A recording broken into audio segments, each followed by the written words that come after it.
As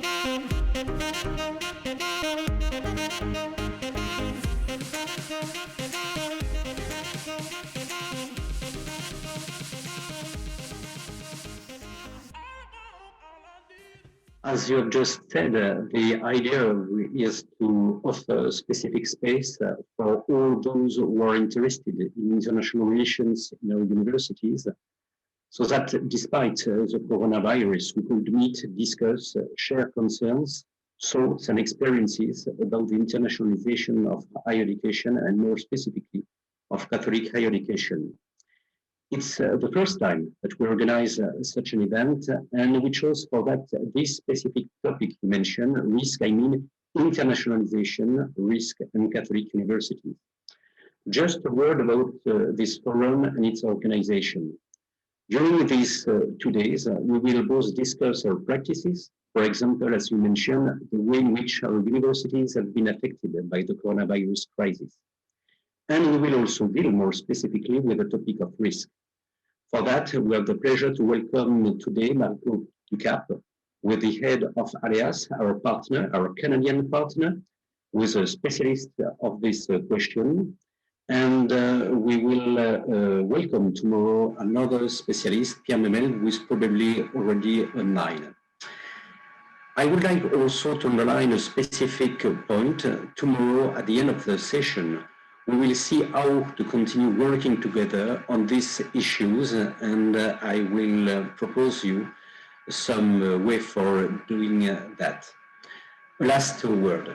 Our forum was designed thanks to the links between IFCU and the Regional Association of Catholic Universities. It is their managers, their general secretaries who will now take the floor, and I would like to thank them very sincerely for their involvement and their presence. As you know, our universities are both rooted in their local environment, of course, but also participate in a regional, continental, and international environments. I think that for all our organizations, the future lies in strengthening our work together.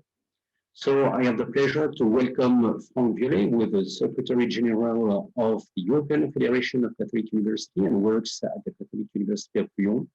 Kirk Doyle, who is Associate Director and International Relations and Partnership at the Australian Catholic University. Georges Moutalemois, with the General Secretary, Executive Secretary of the African Association of Catholic University and works at the Augustine University of Tanzania.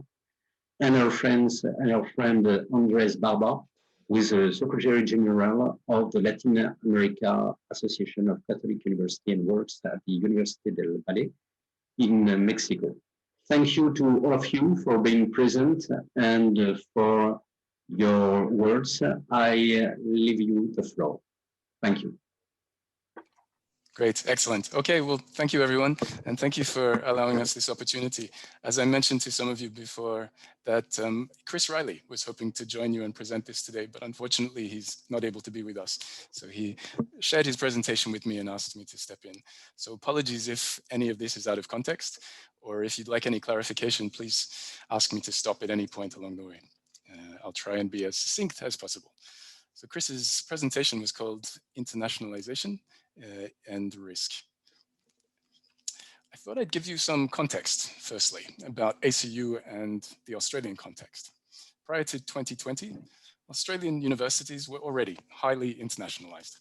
We had almost 500,000 international students enrolled in this country, and a huge amount of growth, particularly in the last 10 years, growing from a couple of 100,000 to that 500,000 figure. Australia has become the third most popular study destination in the world after the United States and the United Kingdom. And to show you that statistically, here are some figures on the enrollments. The top graph that you see there is Australian enrollments in Australian universities by international students. The graph below that is enrollments at ACU by international students in the last 6 years.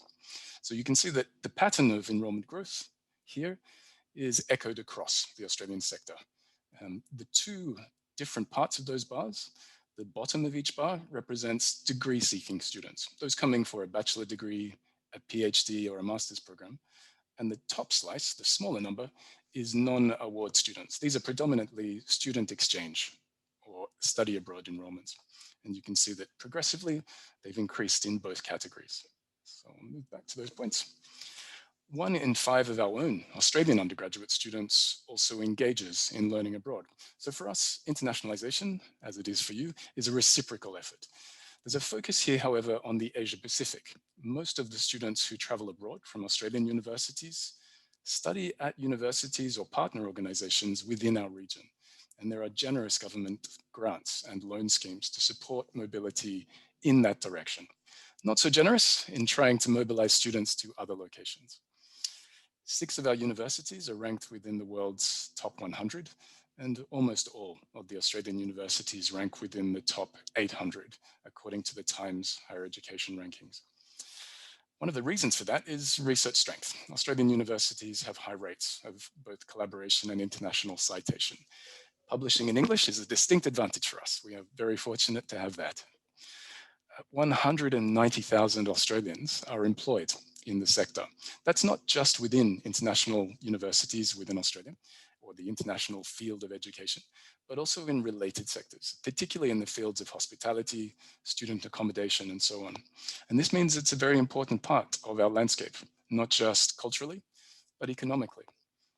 The flip side of that is that almost a third of all international students that come to Australia also engage in part-time work.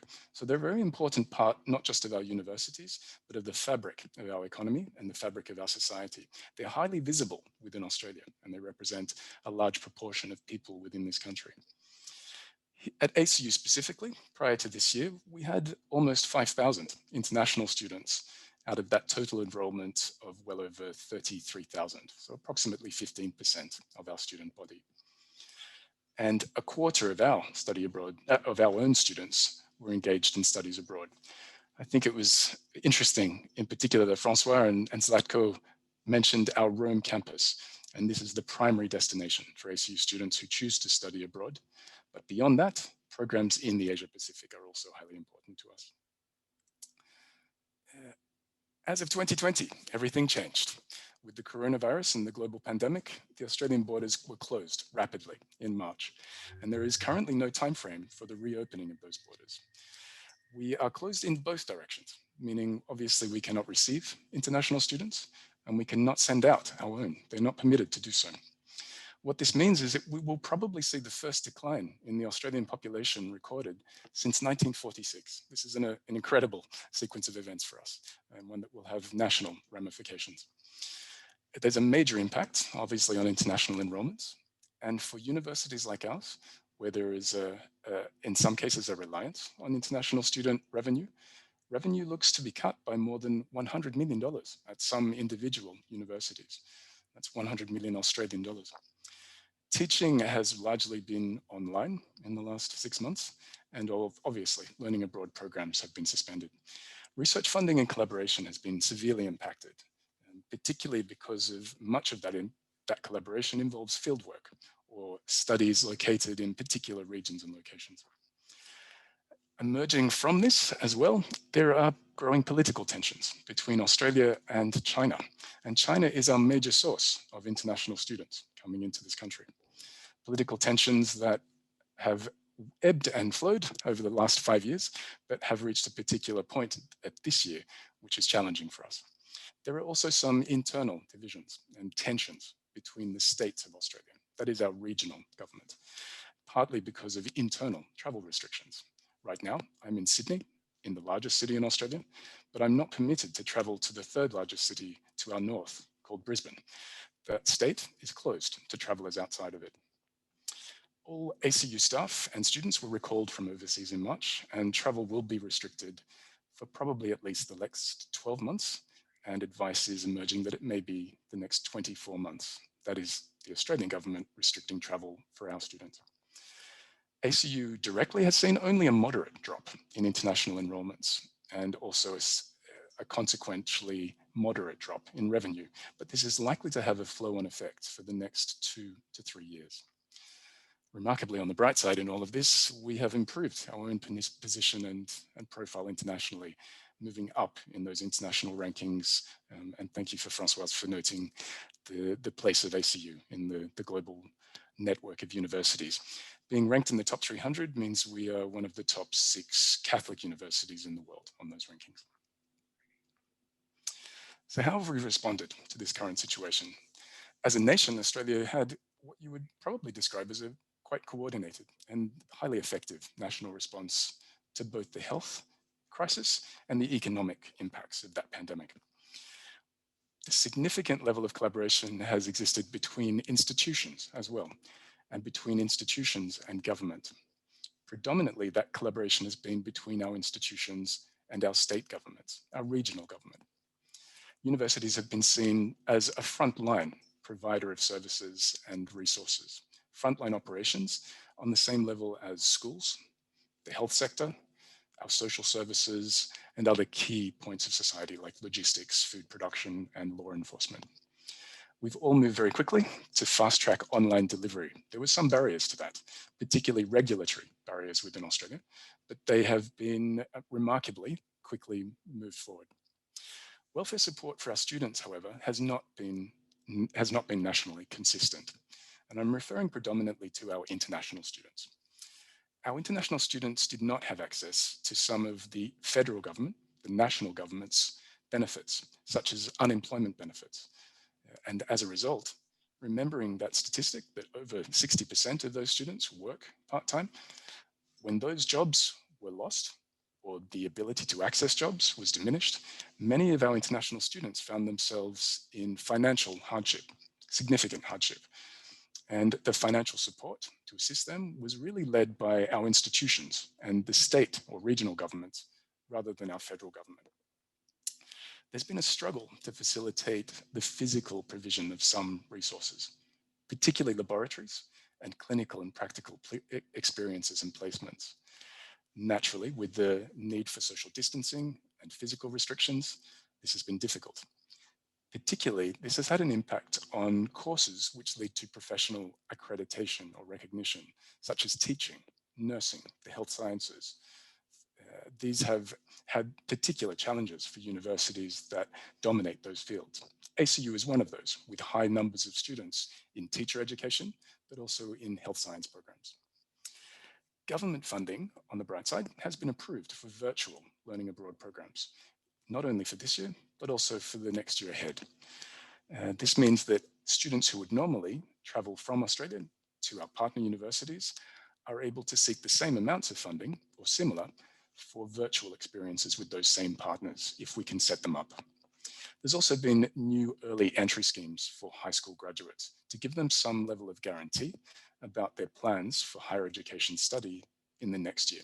This has given many high school students a level of assurance that they would not have been able to have in previous years.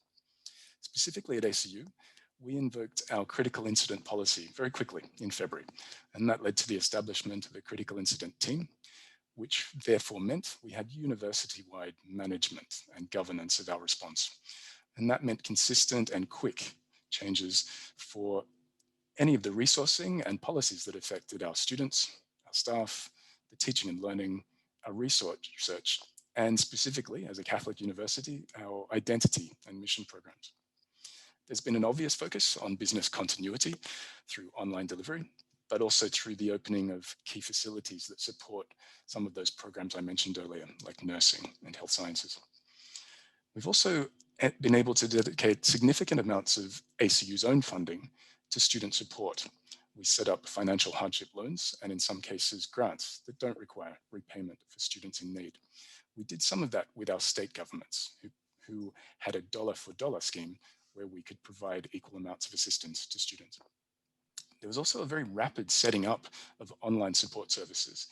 Particularly of note is our counselling services, which are providing access to support for not only our international and domestic students based here with us in Australia, but also those who were trapped outside our borders because they travelled home during the summer, our summer in the January and February, and were unable to return to classes in March.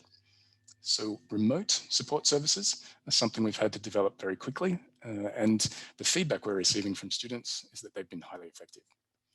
We've also very quickly set up virtual international experiences. And one example of that is the Global Conversations program we've had in place with a key partner of ours, DePaul University in Chicago in the USA. We set this up as an extracurricular program and not a traditional study abroad or traditional credit-based program, but one that was extracurricular, particularly so that it could be done quickly.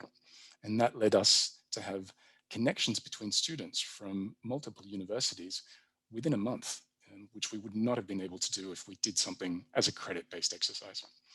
We've also proposed the establishment of offshore study centres to further support our students who remain outside Australia.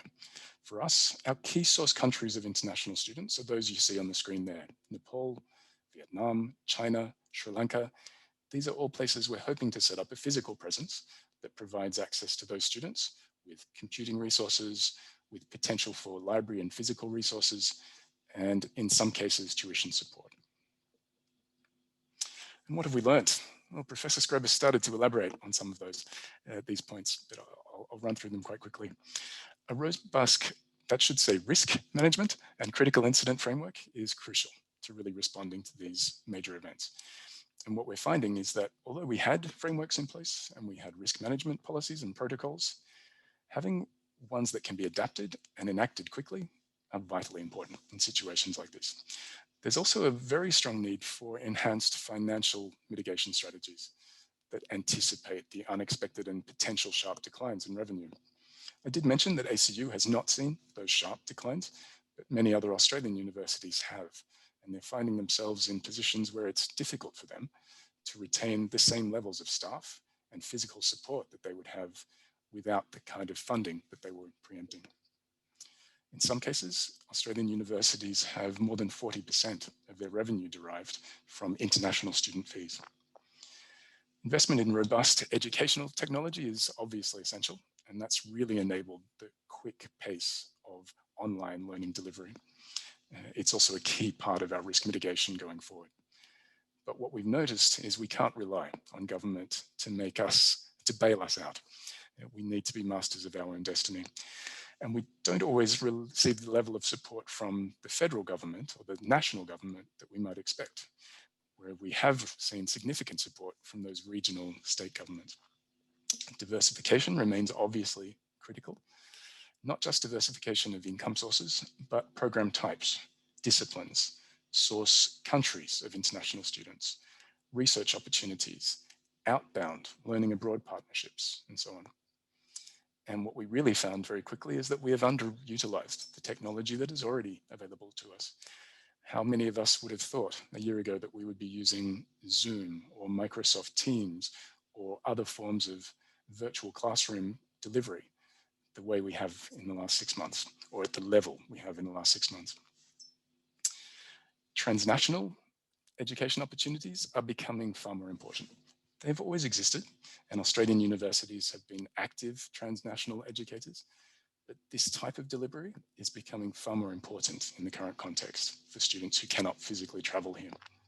And as Catholic universities, we need to find ways to support other institutions who might not have the capacities and capabilities that we do to respond in these crises, particularly in the online learning delivery.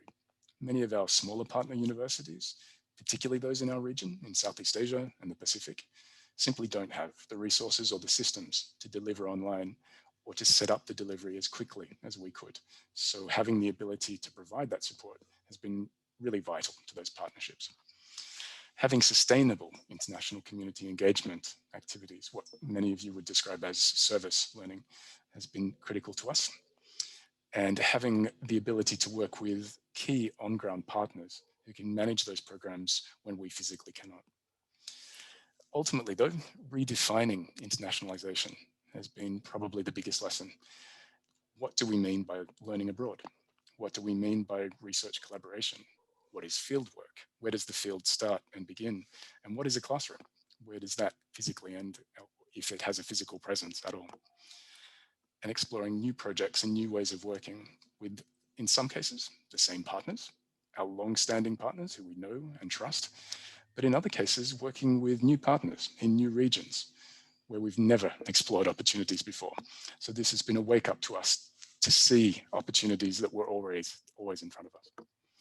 And Chris's point here is that our work as internationalists will be all the more important in leading all of our institutions through this post-COVID recovery period that Professor Scrubbis described.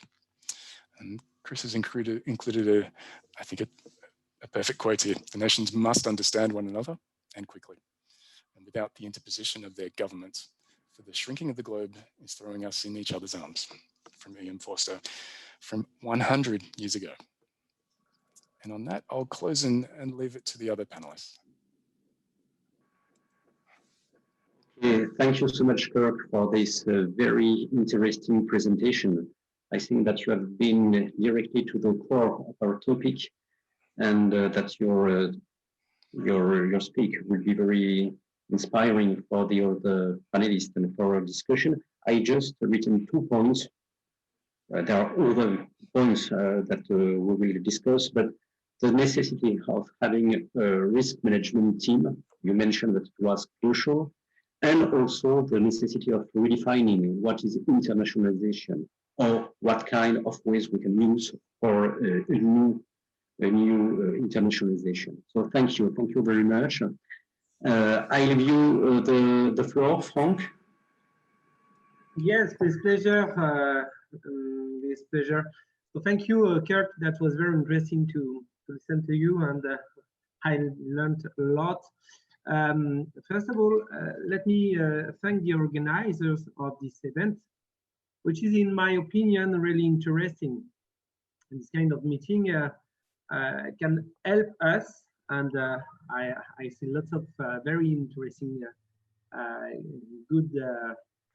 good information coming from Australian Catholic University, could help us so to face differently these hard times, especially through good practices. So let me again express my gratitude to François and your team, François, Loïc, Montserrat, and also Nicolas. So talking about globalization and higher education in the post-coronavirus era is not an easy subject. And if we start thinking about this kind of subject, we can see, first of all, that we are not in the post-coronavirus period, but still fighting here in France, in Europe, against this virus. Especially, you know that in Europe, where we have to face a second wave, waiting probably a third one in the next month, maybe the next year, we do not know. This is the case, I know that, for example, in Iran. Therefore, talking about the impact of this pandemic on internationalization is a challenge. I do not have any presentation, I'm sorry about that, but I will try to respect, in fact, the Kirk presentation, which is very interesting because there are 3 different times, and I will respect this division. Up to me, it is an appropriate subject because we must already think the day after. What will be the format, the shape of internationalization of our higher education institution? I do not intend to give you precise answers, even though the presentation of Kirk was very interesting. I just can tell you that my opinion is just moving quite every day, very often, depending lots of criteria that could come just every day, every week, every month. So this is said, at least as a witness, I can tell you what I have lived during the last few months, and this can maybe echo with what you have lived on your side. So I will talk as the head of international relations at the Lyon Catholic University, but also as the general secretary of the Federation of Catholic Universities in Europe and Lebanon. And in my opinion, as I was telling you, there are 3 different times that we can consider. The past, the time of reaction, when we had to face the crisis without any capacity to anticipate.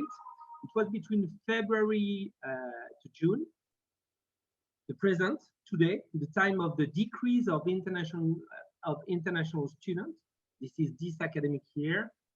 And the future, I would say that it is still for me the world of interrogations. And lots of interrogations for 2021, of course, but also 2022, and I would say even after.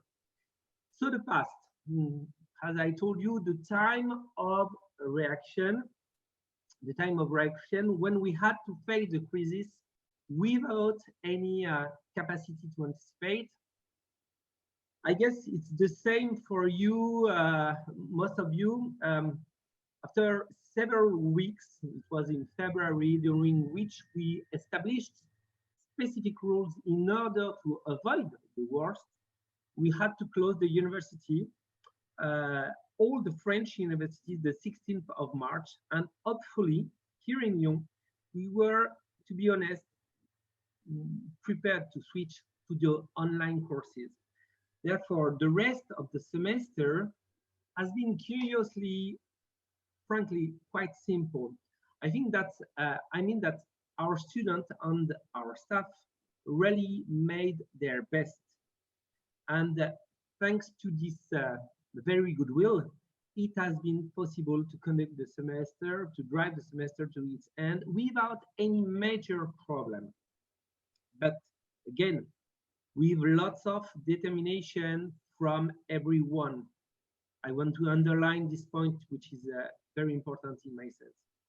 During this period, part of international students, I would say around 50% of them, decided to go back to their country.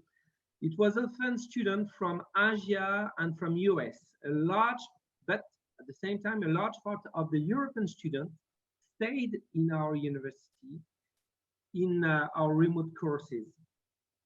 Some of our Lyon Catholic students came back to Lyon, but here also a large part of them decided to stay in their host university. I must precise that it has been sometimes very difficult to help some students to come back to Lyon, especially those who were in the US or in Canada, for example, and also in Lebanon.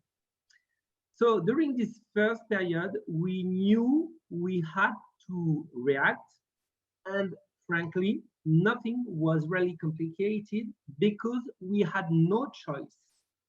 And we knew the hardest part would come after.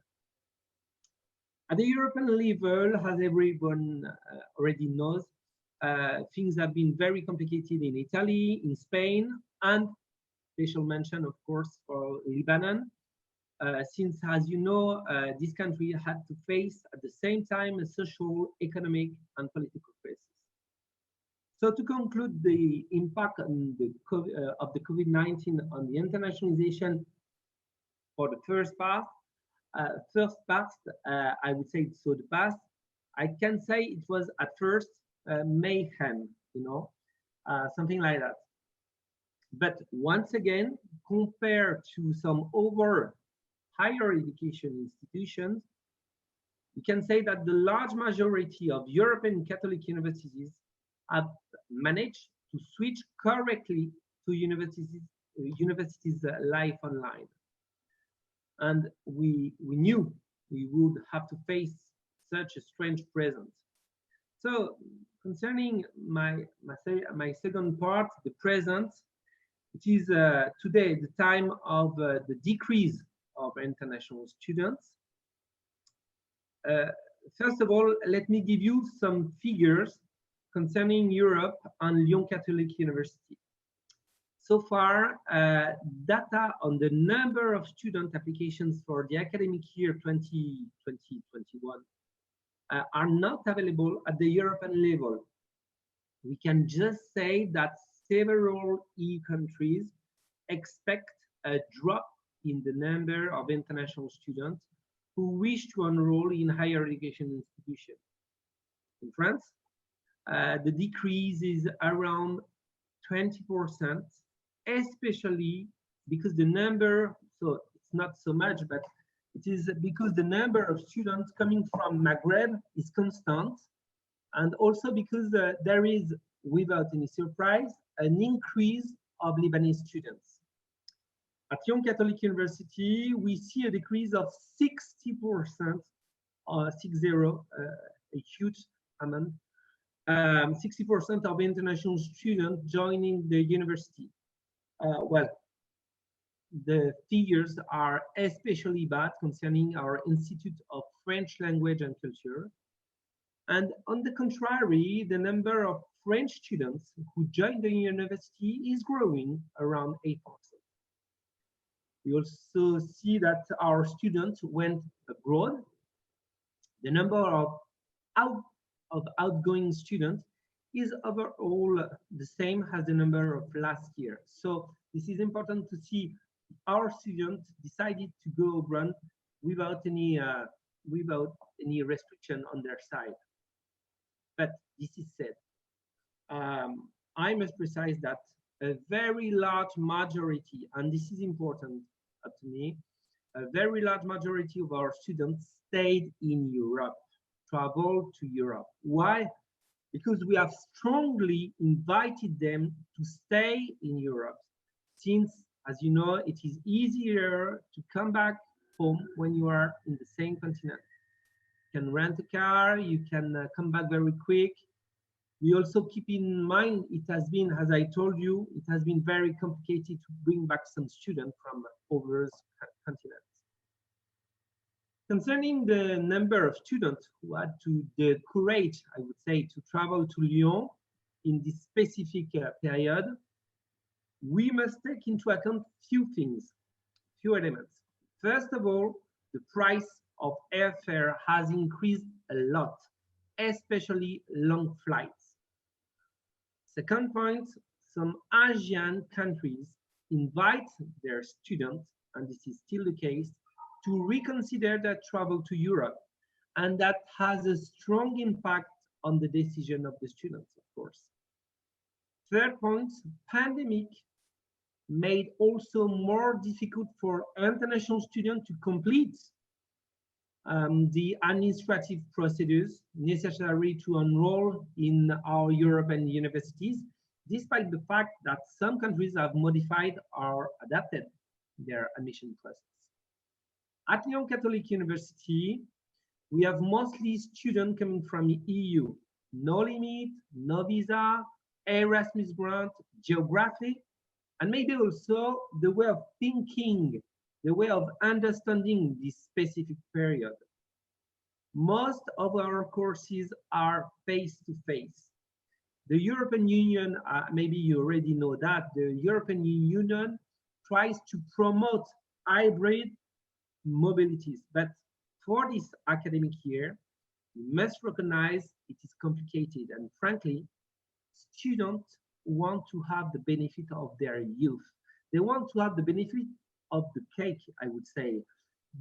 You know, the COVID-19 is not their disease. They often do not care of it, and they want to travel at their age. Given that, let's imagine, I would say, different scenarios. So this is my third part, the future, the world, as I told you, of interrogations. Here, let me just suggest few options, few tendencies. First of all, on our side, at the European level, at the Lyon Catholic level, we do not expect a return to normal before 2023, even 2024, especially for long distance mobilities, not before. Second point, second option, idea, I expect the reinforcement of regional collaborations. The future of student mobilities, in my sense, will be regional, especially for Europe. Third idea, I think hybrid and not virtual, I said hybrid and not virtual, mobility should expand during the next decade, especially at the regional level, thanks to the Erasmus Plus program.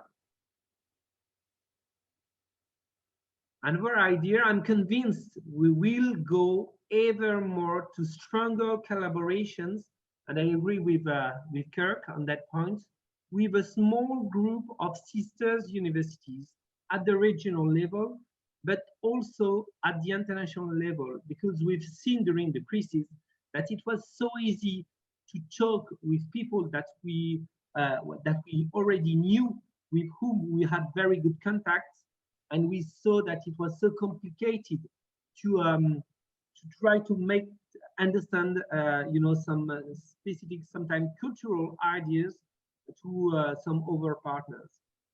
And to summarize, I would say that this pandemic has created a durable short circuit in the internationalization of our higher education institution. And just like Kirk, I'm just wondering how will be the future really, given that I keep in mind that it will be probably mostly regional. And that's it for now. Maybe I will take the floor again after, but this is what I wanted to talk about.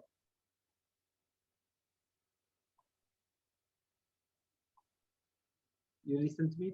Yeah. Okay.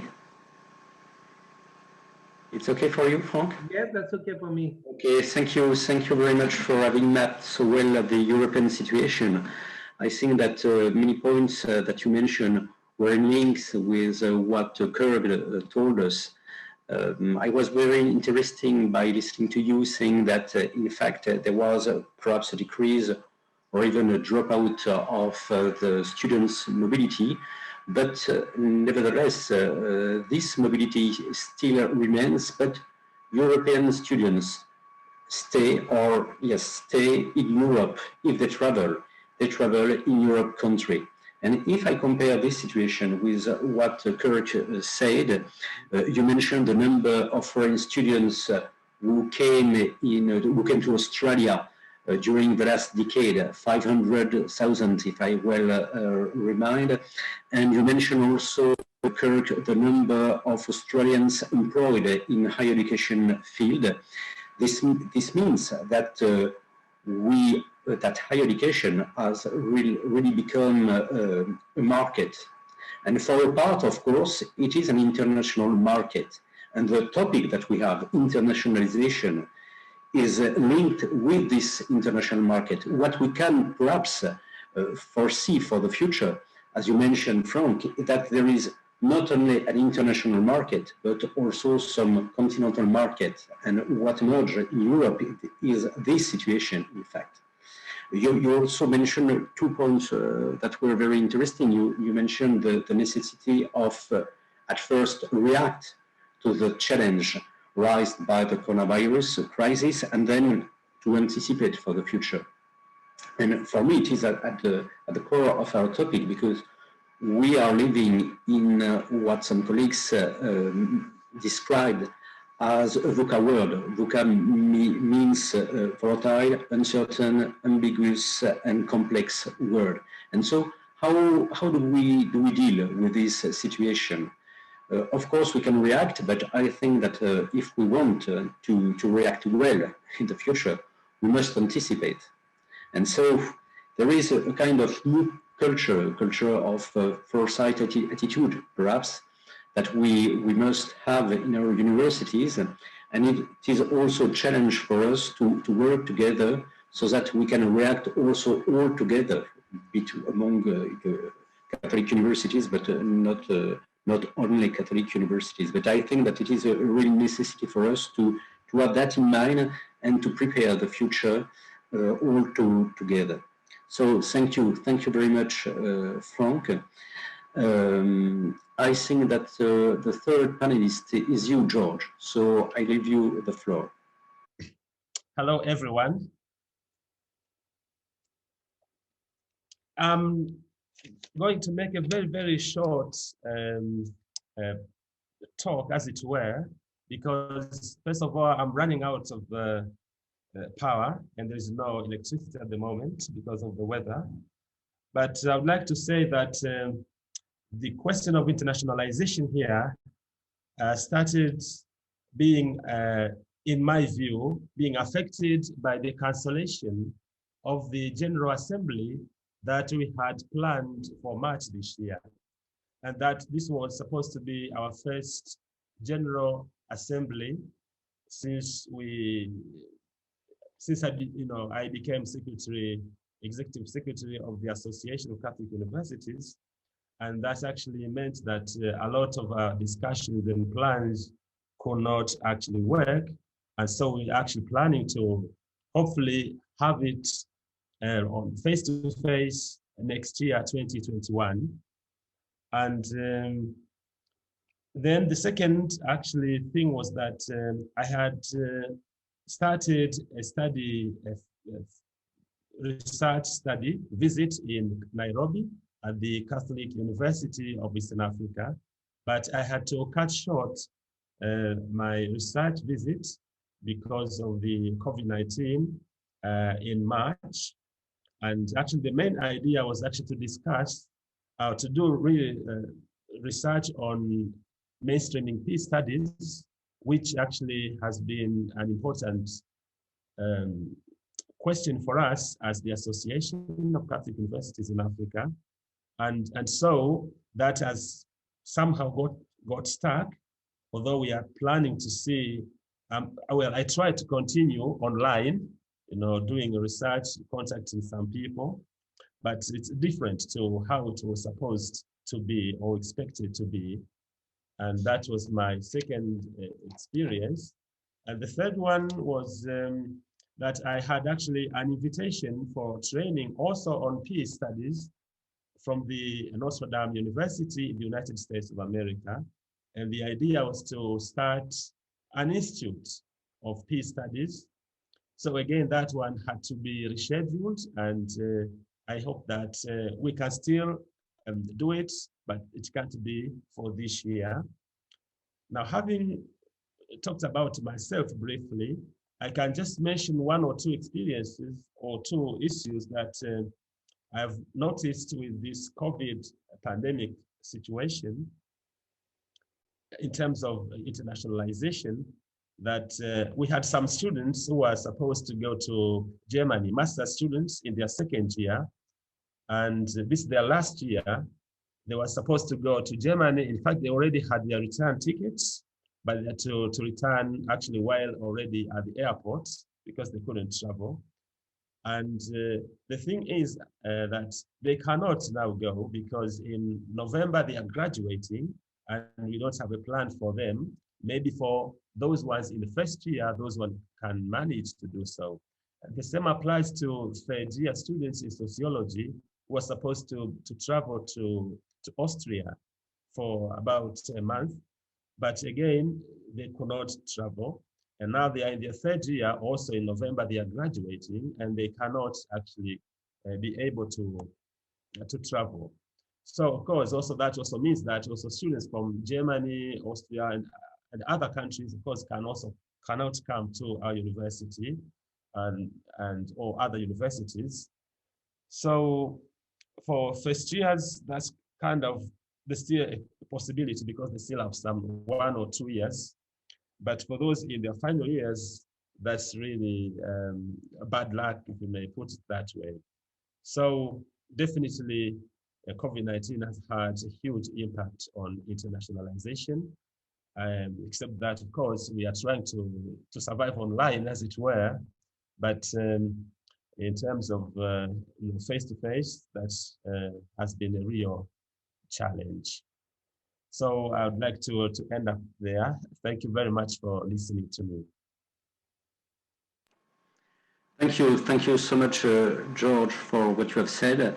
How you have benefited from internationalization process in the past, and thank you for being so concrete, saying how it was difficult in such a situation to travel, and how it was difficult to organize the campuses that in Africa.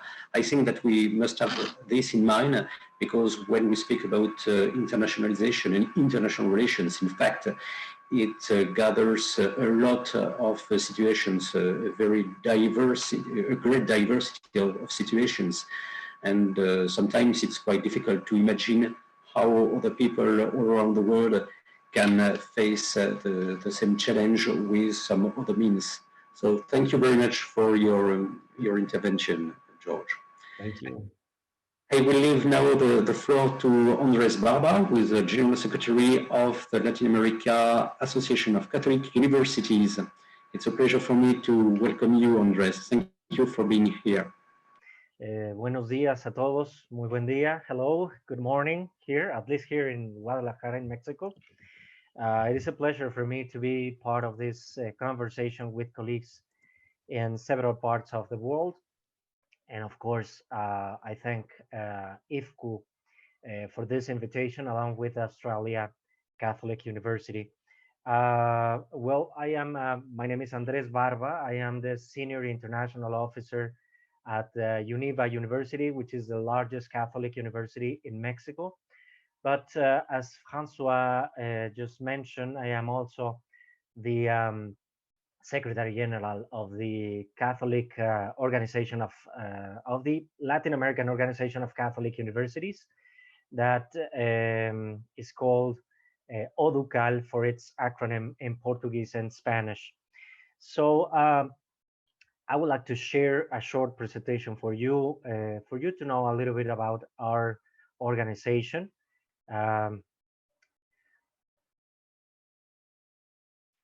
ODUCAL was created almost 70 years ago. It is the largest organization of Catholic universities in Latin America. We have a little bit more than 100 affiliate institutions in the region, and is one of the 6 regional organizations that are affiliated to the International Federation of Catholic Universities. Latin America and the Caribbean has a very strong presence in the IFCU membership. So far, and according to the information that we have, we represent almost 33%, a little bit more than 33% of the IFCU membership. And most of the countries in Latin America have a very good stand in the IFCU membership so far. And we are, according to information that we have, of course, we are the 3rd largest regional organization of Catholic universities worldwide, and of a little bit more than 700 Catholic universities that we know that there exist. ODUCAL has 111. That represents 15% of the whole spectrum of the Catholic universities worldwide. And of the institutions that are affiliated with us, Mexico, Brazil, and Colombia are the 3 most important countries with membership, with the institutions that are member of ODUCAL organization. We represent altogether more than 1.5 million students, more than 110,000 professors, more than 5,000 academic programs in several levels. And we are organized in 4 regions. The first is Mexico, Central America, and the Caribbean, Brazil, the Andean region, and the Southern Coal region. And of course, as an international organization, we have several programs, networks, observatories, working groups, and several activities that we we have running, and that put together in action and collaboration several institutions in several countries. From all of these programs, networks, observatories, I would like to focus in 3 in particular that address internationalization of higher education. That is called the Americarum Mobilitas program, that is devoted to exchanges, student exchanges, and temporary mobility of professors. ODUCOIL, that is referred to the COIL programs that are promoted among Latin American institutions. And Progreso America, that is in charge of promoting scholarships for doing postgraduate studies for the staff member of our institutions. Of those three programs, of course, we are devoted to students and professors and university staffs. All of those programs are coordinated by one institution, American Mobilitas, by my institution, UNIVA in Mexico, Oducoil, also from a Mexican university in Monterrey, Progreso American from a Brazilian university in Canoas in Porto Alegre.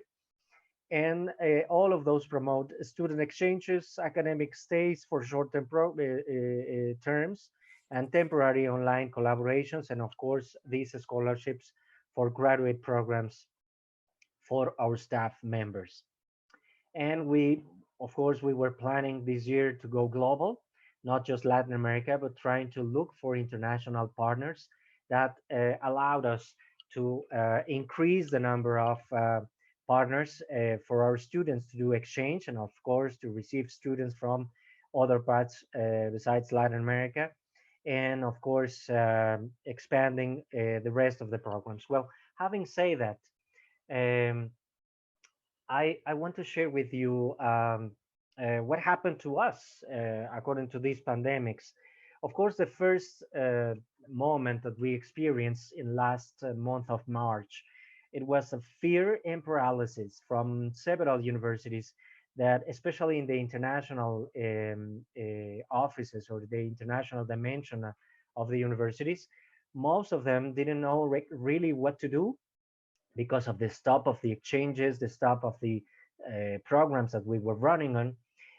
We also had an international assembly that was supposed to be held in Bogota, the capital city of Colombia, in March, and it had to be suspended, of course. So several universities didn't really know what to do, what to expect of this situation, but suddenly they started to act very actively, very fast, in order to return students to their home countries from Europe, from the United States, from Asia, from other countries in Latin America. That was the first activity that the international offices were facing.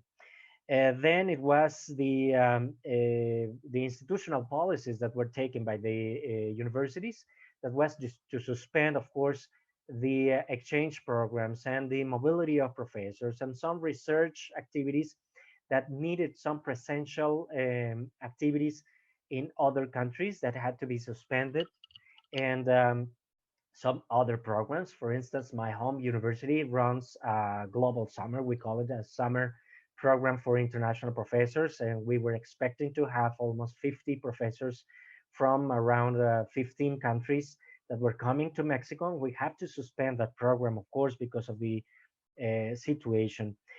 And then we started to organize some workshops, some seminars, some dialogue conferences in virtual way, of course.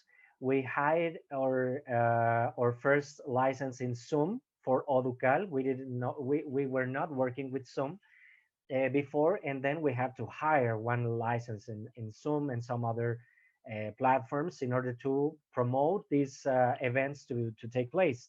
And of course, after listening to each other and listening to the good practices that some of the universities in Argentina, in Brazil, in Mexico, in some other countries, in Peru, Colombia, etc., were doing, how were they managing this situation, we started to think about solutions and how could we address all of these challenges. And we at the General Secretariat of Oducal understood at that point in March that Oducal had to move very fast to become a highway in which we could put together all of these initiatives, all of these concerns, and all of these ideas of our member institutions in order to collaborate in a virtual way and to put in practice several ideas in order to not to let the international operations of our institutions to stop in a very strong way. So in that sense, we moved the General Assembly to November, expecting at that point that we could have it in a presential way. Now we will have it in a virtual way, of course. And then in April, we planned to present new programs on international Catholic identity. For instance, we have in Oducal a program devoted to check, to help our institutions to check how they are responding to their Catholic identity. And we were planning to present this program in March in the assembly in Bogota, and then we have to organize the presentation in June. And it was a success, definitely, because we have a lot of universities trying to understand how this program was going on, what this program was about, and they joined the conversation and they followed the presentation of the program that was run from Argentina and Mexico. And with that experience, we started to change the Mobilitas program that was only having, for instance, only presential exchanges to virtual exchanges as well. So we changed the virtual platform that we will already have since last year, and we add a model in order to facilitate virtual exchanges as well.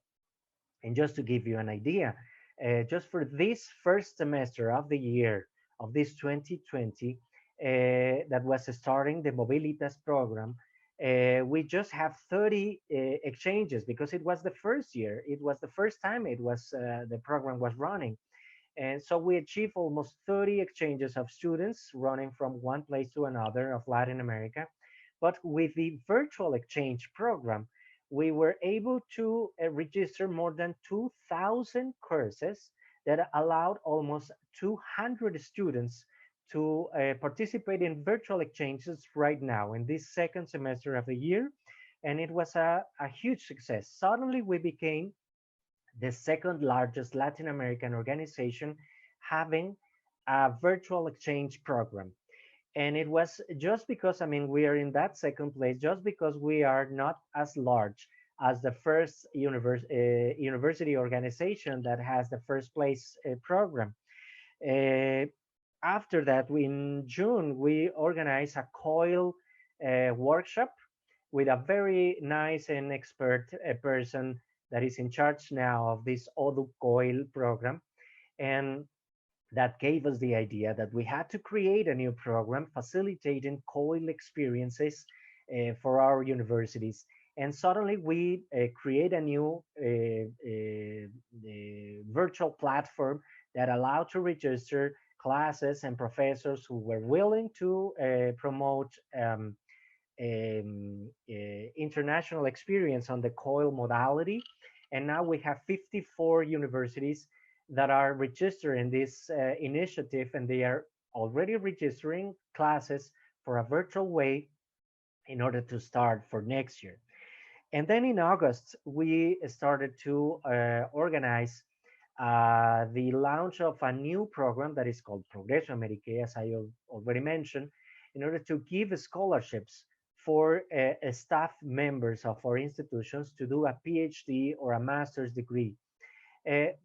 I was personally not expecting a lot of reaction from our institutions because of the situation we were facing.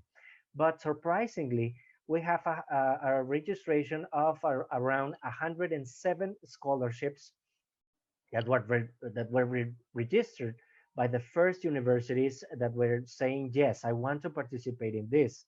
And of those scholarships, 70 are of PhD programs that are full tuition scholarships, and 42 master's degrees. And June and July, and then in August and September, and now in the first days of October, we organize an encounter, a seminar regarding good practices in several subjects among Latin American Catholic universities on how were they facing this pandemic. And we had more than 100 professors sharing their experiences with audiences that all together, all the sessions together, gave us more than 800 participants in all of the countries of a region. So we have, of course, new ideas and new activities that will be going on in the rest of the year, new programs, new networks that were created by decision of the board of ODUCAL that met last July.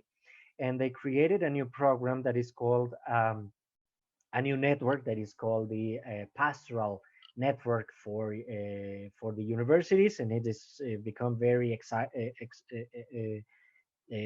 Well, all the universities want to know more about it. We welcome the Laudato Si Observatory that was created by the Catholic University of Costa Rica, and we are now organizing seminars that are transmitted by Oducal platforms.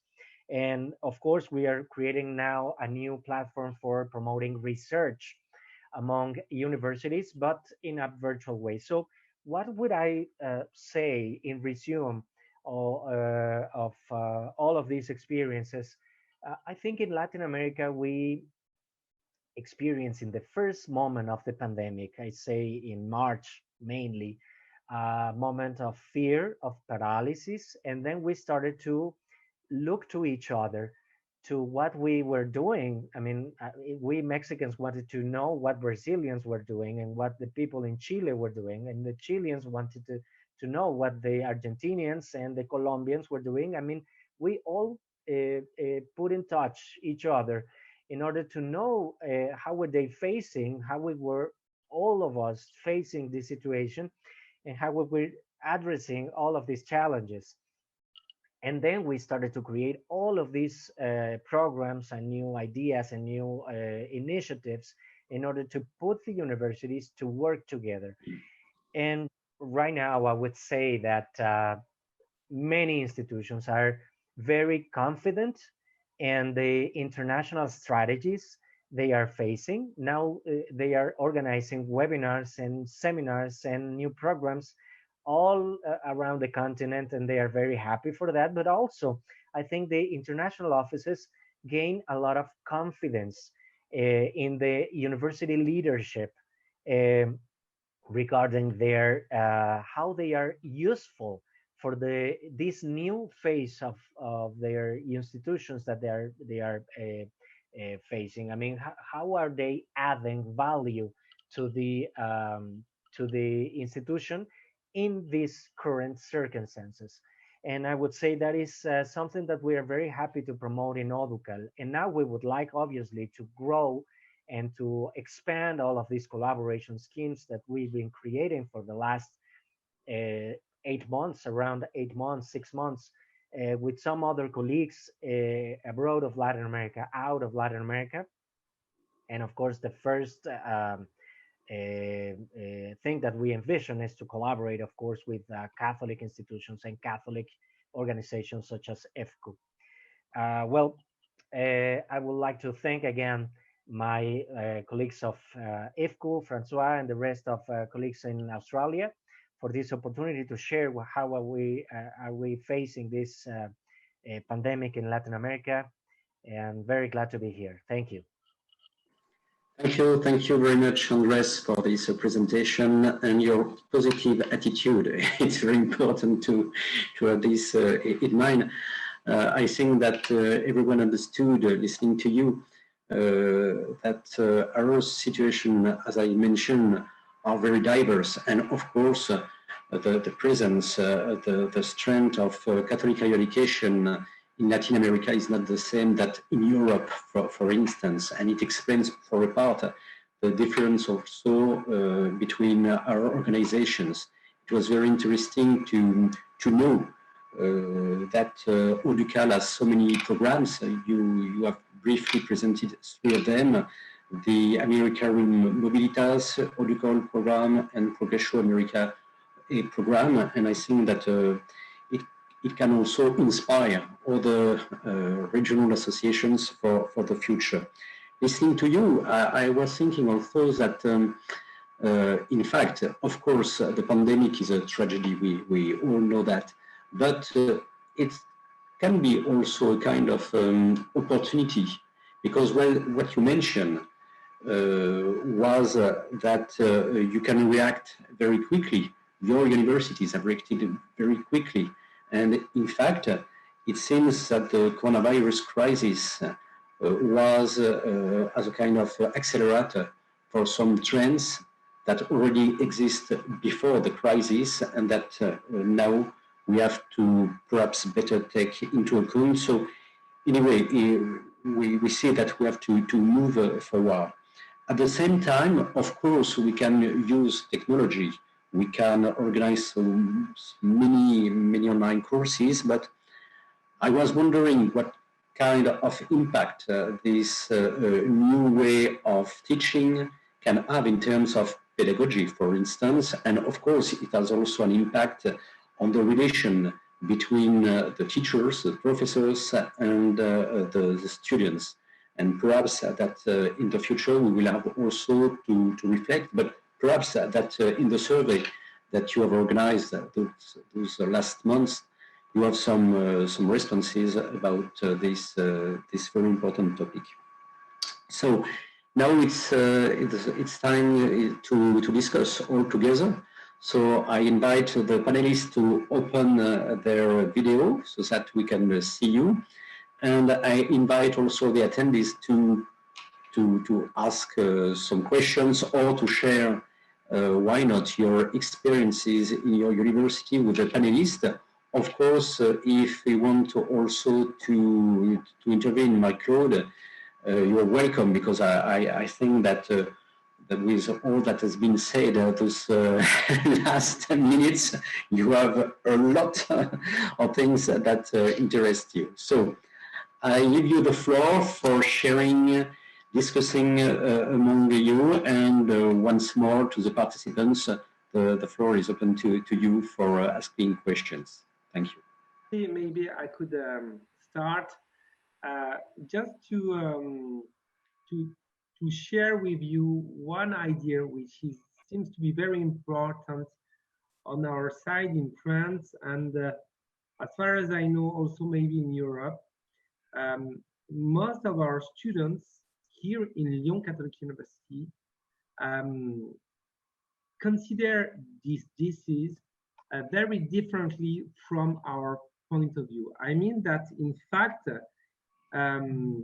these young people do not care exactly the same way we take into account the COVID-19. I mean that they do not really want to take care about that, and they first of all want to have their youth.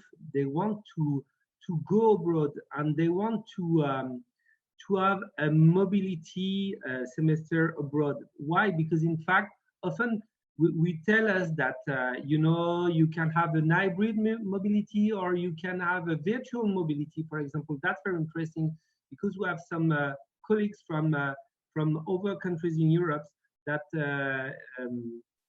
suggest us virtual mobility. But always, and I would like to share that with you from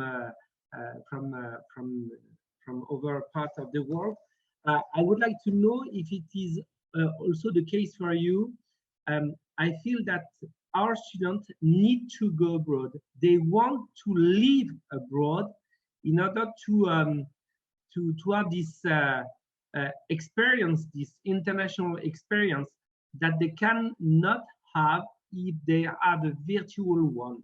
And behind that has an ambush. I would like to make you understand that I think that students do not want to have this kinds of virtual mobility. They just want to have the real one. What is your thought concerning that? Frank, could I respond to that? Sure. I think we've partially addressed this at ACU by seeing virtual opportunities as the starting point for a physical mobility in the longer term, so that we've asked our students to see these as the first step, a prerequisite almost, to the actual learning abroad experience that they may do in 2021, maybe even 2022. And what we've started to develop is a framework we're calling global conversations toward global degrees.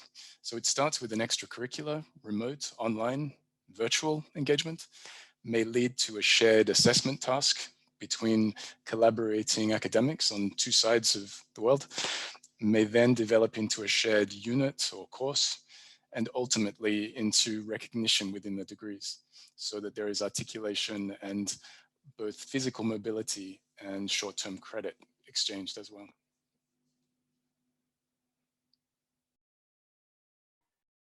Yes, I think I definitely agree with Kirk. I think as universities, we need to diversify the options for internationalization that we are able to give our students and professors and the rest of the community at the universities.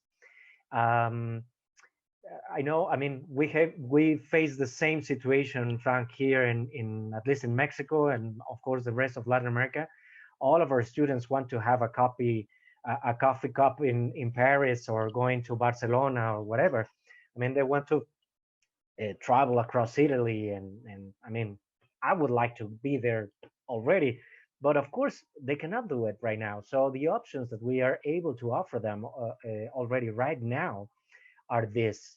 And this is part of another discussion that the internationalization theory have been talking about for years, that is internationalization at home.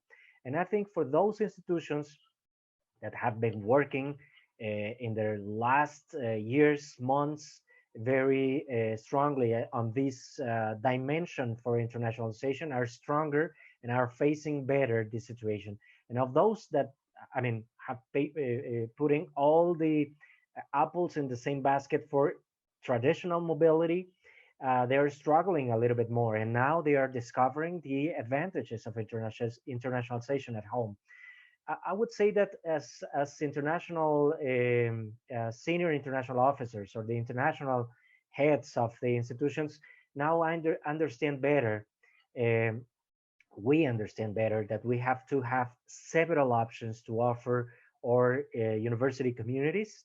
We didn't expect it an international crisis, the stop of the flights and the stop of the traveling and all of that. Of course, that was not part of our agenda and the planning when we were like embracing internationalization at home strategies.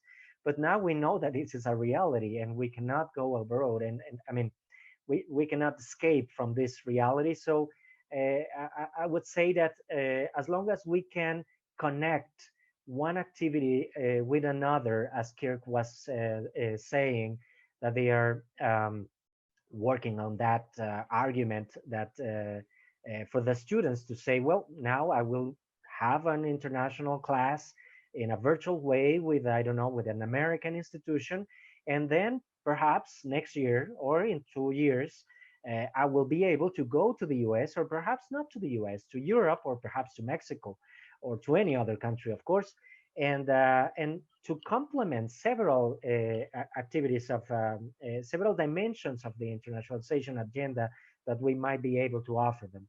So I think that now is, if it was not before, now is the right time to have a comprehensive internationalization portfolio in our institutions. Yes, thank you. If I may, Andres, thank you very much for your answer, and thank you also, Kirk. I just wondering, Andres, if you can tell us if you see that your students try to go even more in Latin America rather than in Europe or in US because it's quite complicated. See what I mean? Do they maybe prefer nowadays Latin America, or is it still the same, I would say, average? That is, Frank, a very, very interesting question because normally, I mean, the normal trends for a Latin American students are to go to Europe and mostly Spain. I mean, Spain is the first academic destination for all of us except for Brazilians. And for Brazilians, I think it's the second or the third. I mean, Spain is the favorite country to go abroad. But I mean, I don't blame them. It's a beautiful country. But now, I mean, we've been facing the reaction of several of our colleagues and partners in several countries. I would say, for instance, I've been seeing that the reaction in the United States, for instance, has been of paralysis. I mean, almost a complete paralysis for their international partnerships and whatever of the collaboration schemes may offer, it's stopped. Not in all of the institutions, of course, but it is almost stopped. I mean, if we want to create a virtual class with them a virtual seminar or whatever initiative that might arise from any member institution in ODUCAL with an American partner is not possible right now, and we understand why. I mean, American universities, just such as British and perhaps Australian, are depending a lot of international students for doing a complete program with them.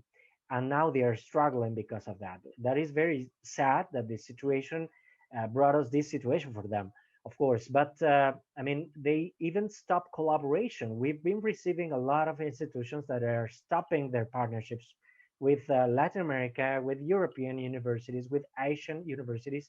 And it is dramatic for us to see that. In Europe, it's another story.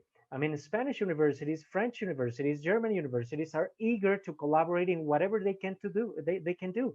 And that is great because it is the same language that we have with, at least with us, with Latin American universities. But we're trying to do whatever we can do in the current circumstances. And that is great.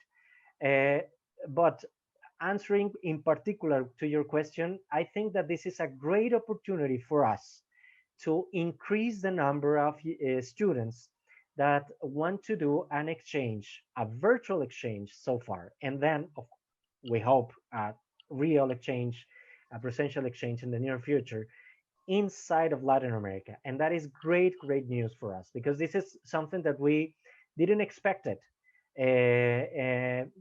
Actually, that was something that I was very fear, I was not like very confident on that when we launched the virtual mobility program, because we said, well, I mean, we don't have here like, I don't know, European universities, American universities, Canadian universities, Australian universities. We don't have them so far. So let's see what happens. And then suddenly it was a success because everyone wanted to study in an Argentinian university and to listen to the accent of the Argentinians and to the Colombians and etc. So it was great, and we hope to strengthen that trend for the near future, along with this new idea that we have to expand the programs with other colleagues of Catholic universities outside of Latin America. So. If I step back to Frank's question, thank you. Your question was really good, especially that we work, we work a lot in Canada. Most of our clients are Canadian universities, and the going abroad experience is very important to students. It's part of their DNA. It's been embedded in their curriculum since almost primary school. They start in grade 6 with little field trips, and they go abroad during their high school. When they reach university, it is part of their vision of higher education. This being said, I think what's being put in place, the initiatives that are being put in place, like the global conversation. I'm sorry, Kirk, if I'm mislabeling your program, but no, okay. So that global conversation program is a great way of keeping them interested and having hope for the future of traveling abroad, where institutions need to, and it's being done, but I mean, maybe there's an emphasis that needs to be done on evaluating the risk threshold of institutions. And that it could be at the risk taxonomy is pretty wide. When it comes to mobility, we're talking about operations and human resources.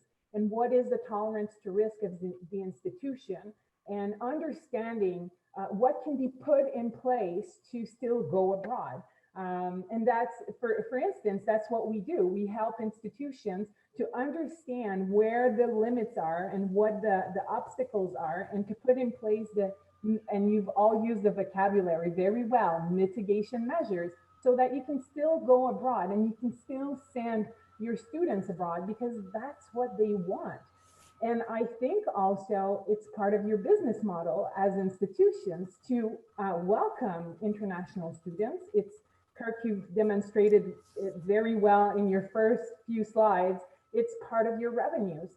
and to help each other in creating a safe ecosystem and promoting international mobility within your within the federation, within, I'm sorry, Andres, I don't want to mess it up, but Oducal, good. I tried to pay attention. And I think you're on the right path. You are doing great. You have great solutions into place, and it's all about operating it now, operating those solutions so that your students go abroad. And because they will be going abroad, you will be helping other institutions because they will get the revenues from your students.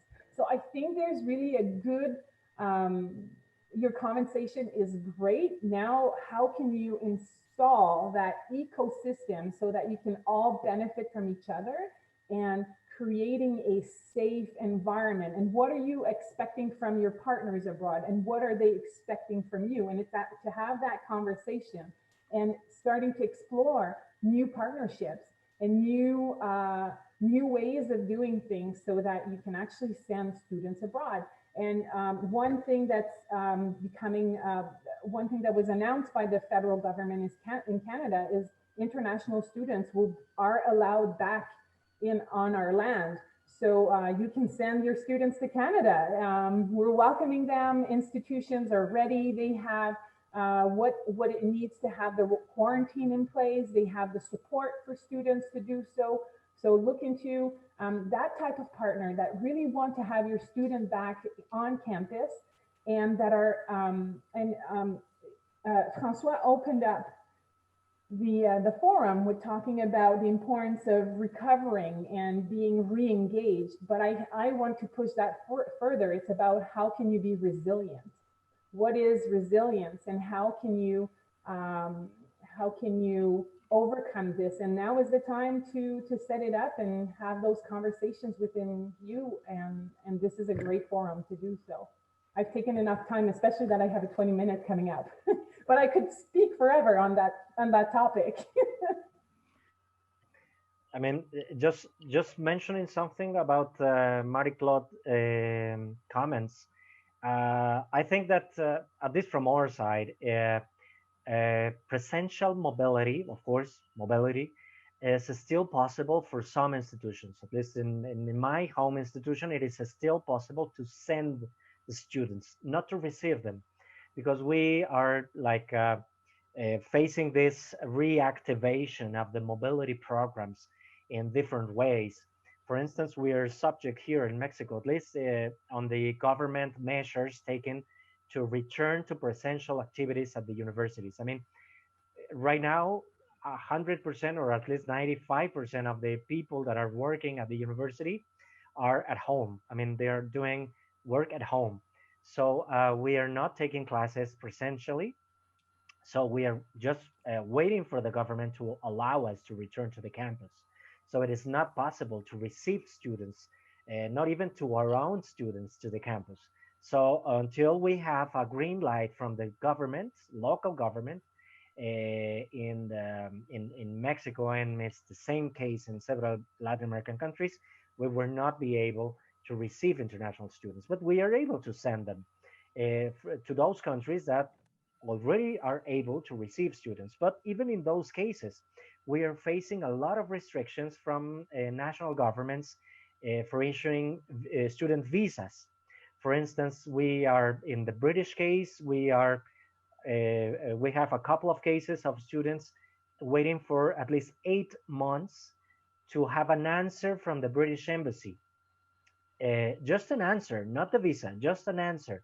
And the Americans are very active moving on this thing, at least here in Mexico. They are organizing meetings, virtual meetings with all of us, the universities in Mexico, to explain what is going on and how are they going to react and how are they going to reactivate the visa programs, etc. So it depends on the measures from the national governments. And of course, we're looking to experiences from other partner universities. How are they managing to receive international students, what restrictions and what policies they're taking. In regard of the virtual mobility and virtual programs. Uh, well, yes, the path that we followed, it was to first for the universities in Latin America to register those classes that were able to be online, that are most of them in this moment. So we created a huge offer of more than 2,000 classes that are teach in Spanish, in Portuguese, of course, and English. And those students can choose of that offer, and they can look for the offer in Mexican universities, in Central American universities, in Colombia, Chile, and etc. And they can look for the classes that are offered by certain universities, and they choose whatever they want to take, and then they ask for revalidation authorization from their home university. So it's almost the same of the traditional mobility programs, except that this is going to take place in a virtual way. It's been very successful so far. We launched it in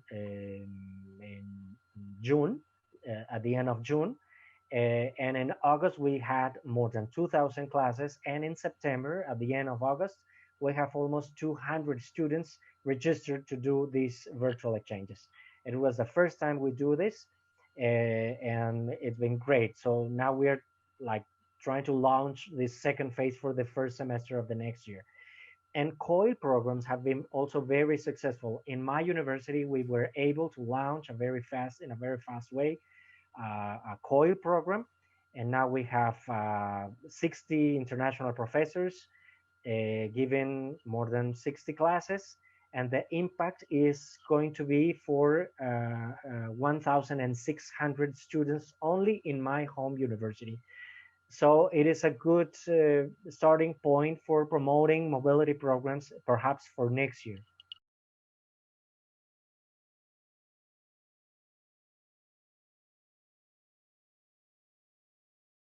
I would say that from the beginning of February here at Lyon Catholic University, the rector, the president of the university, has decided to create a very small team,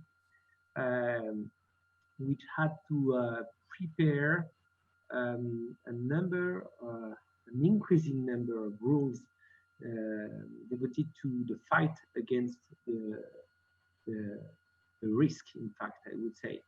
So that was before the decision taken by the President Macron to close the universities. So I would say that until the 16th of March, we had already a specific team. And to answer precisely to your question, François, in this team there was the rector, all the vice rectors of the university, and also the head of international relations, and I would say a new profession. It was the referent COVID-19, devoted to sanitary questions, devoted to campuses question.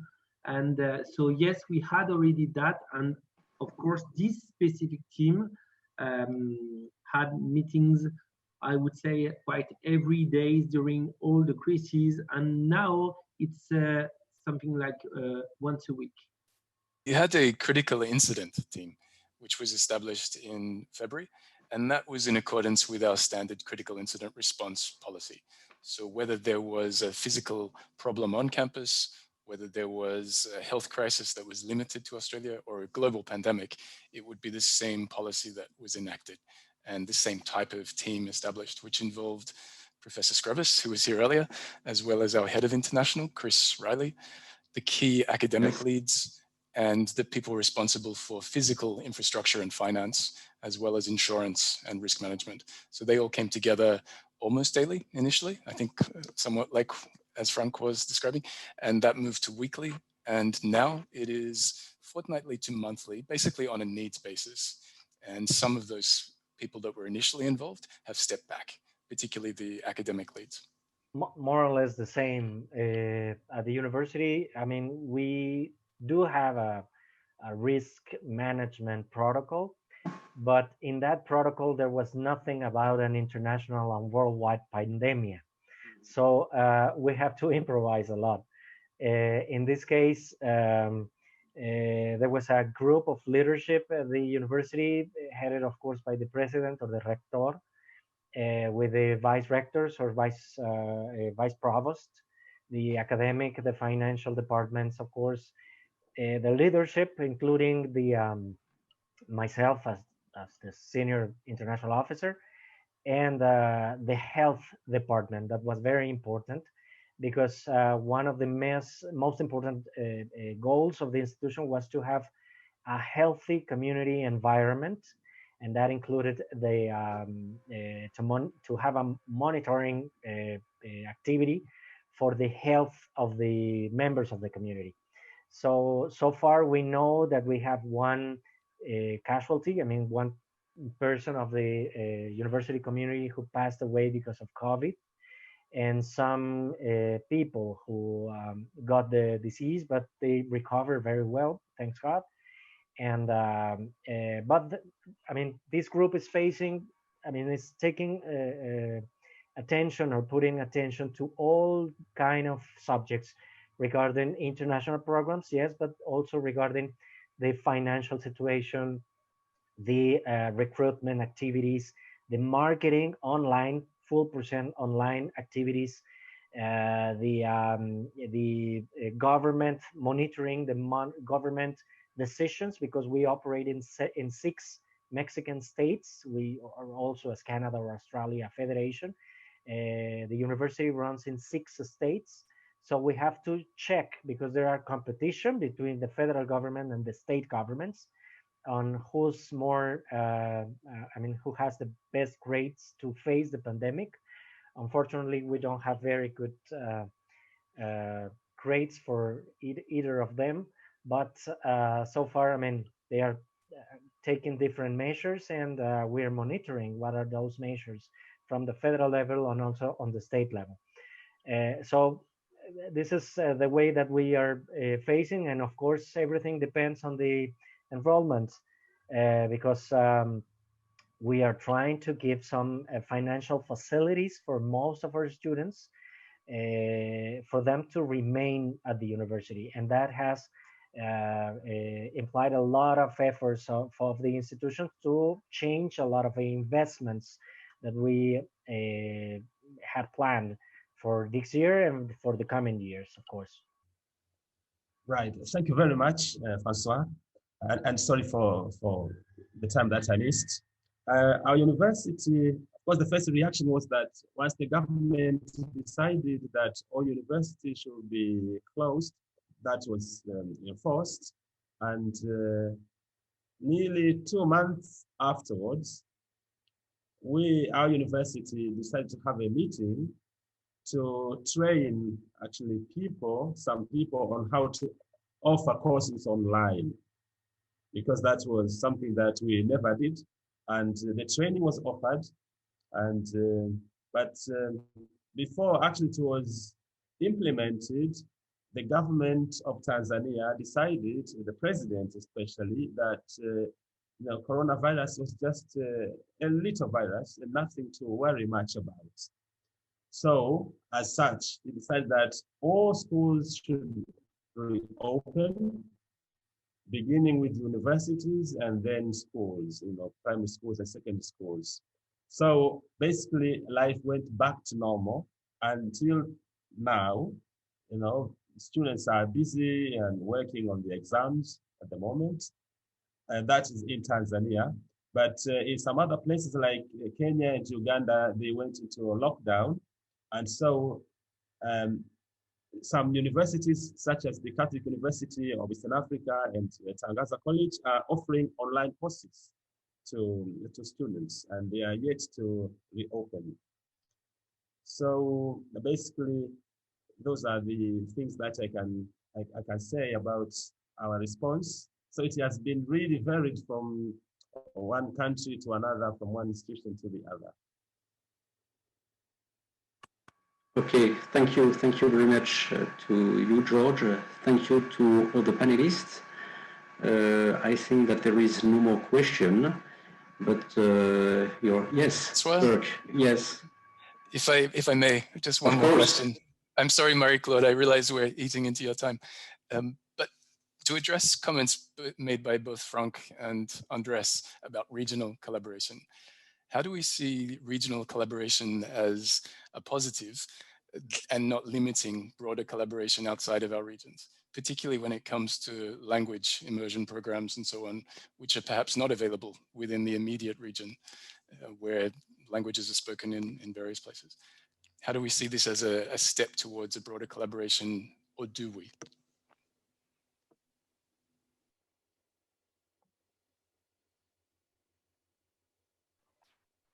Well, in our case, Kirk, I mean, English is very, I mean, spoken here in Latin America, at least in Mexico, I know, because of our neighbors in the north. We tend to learn a lot of English since elementary school. But anyway, I mean, most of the professors that do international activities or participate in international activities have some language skills on English. And some of our institutions are eager to expand the number of English, classes taught in English. So that might be a way to create a window of opportunity for expand online collaborations with students in other parts of the world that not be Spanish or Portuguese speaking countries. For us, certainly it is an advantage to be in a continent that speaks only two languages, Spanish and Portuguese, because it allows us to increase very rapidly the collaboration among our institutions. And even among Brazilian and Spanish-speaking Latin America countries, it's been quite easy because we understand each other most of all of the things we say. So it's been like kind of easy.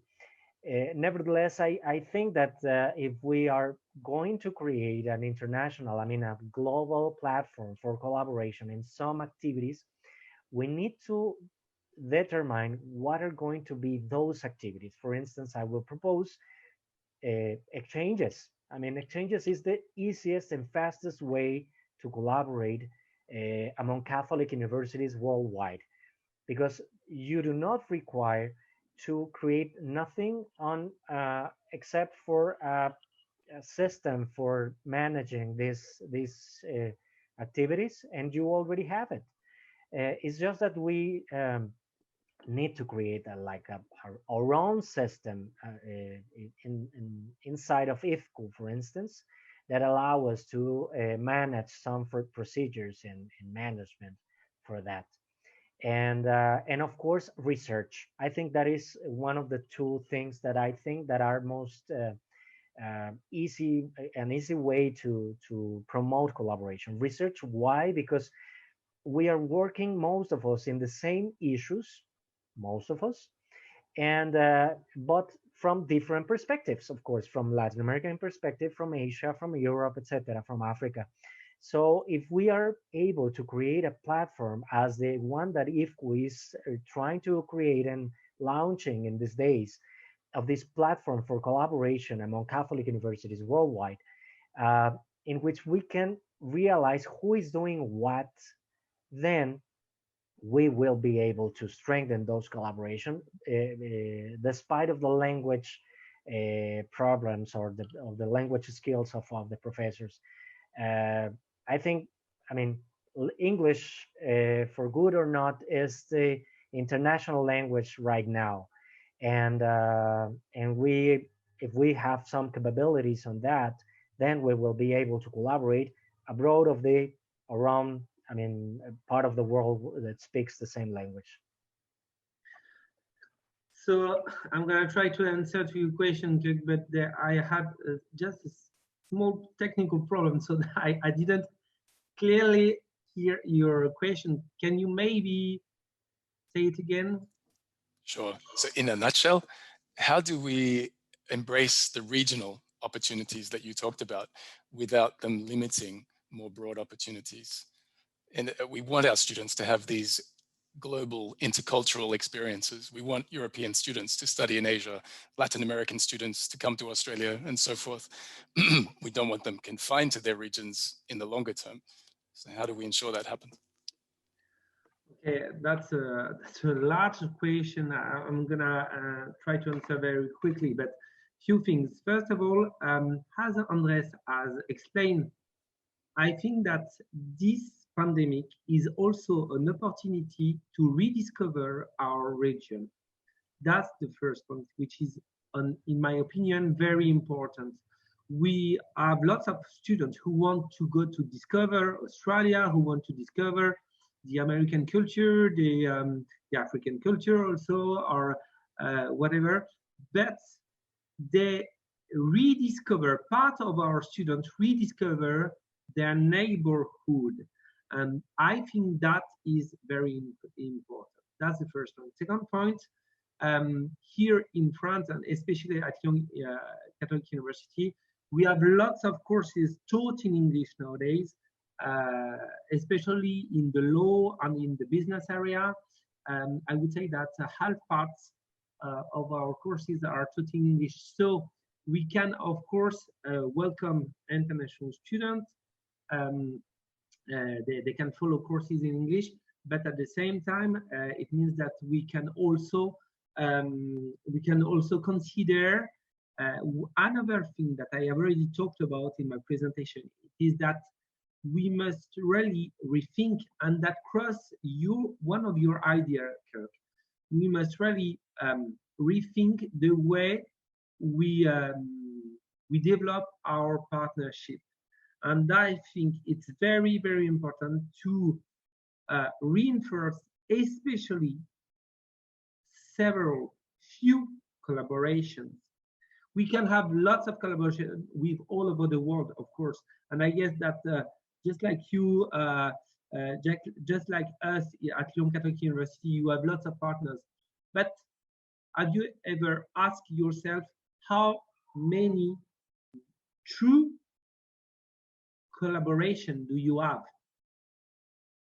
Probably less than 10%. And I think that these 10% are a part of the key solution. You see what I mean? With this 10% of true partners, we can imagine so easily research programs. We can imagine so easily virtual mobilities. With them, yes. Also physical mobilities. It is so easy. I know that that Carl Heide is listening to us, but it is so easy to find a solution with our partner in Beirut, for example, when we have a problem, because we know each other, because we are key partners. And I mean that this aspect is just essential, in my opinion.